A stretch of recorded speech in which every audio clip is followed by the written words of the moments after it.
Piny owacho ojiw mondo keto kenge mag thiro mibadhi kaka yo mar konyo chopo lek dongruok ma Kenya geto. Jata tije riwruok mar jochok osuru NTA Patrick Nyangweso okoni kaluwore kod hola ma Kenya osedhi malo mokalo nyaka ne lai mag neno ni omenda otiyo makare ne konyo jiwo dongruok.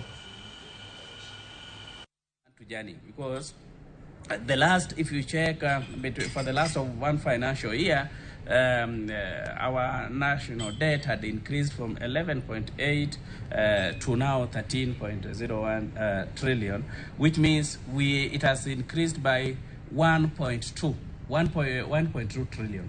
This is really worrying trend. If so, it brings us to a question whereby we ask, in Kenya, should we have a question of raising revenue and also borrowing less? No, it's not about borrowing less and also the issue of raising revenue. The issue is whatever we borrow, does it really count for development? Do we citizens really feel it?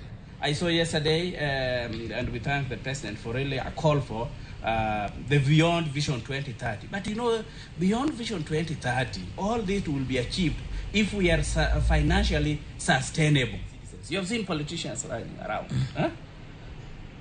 Have you seen a situation where citizens ask them a question that all this the money that you are dishing out to the public, where did they get it? That accountability mechanism must be enhanced. For us to really achieve that Singapore we are desiring.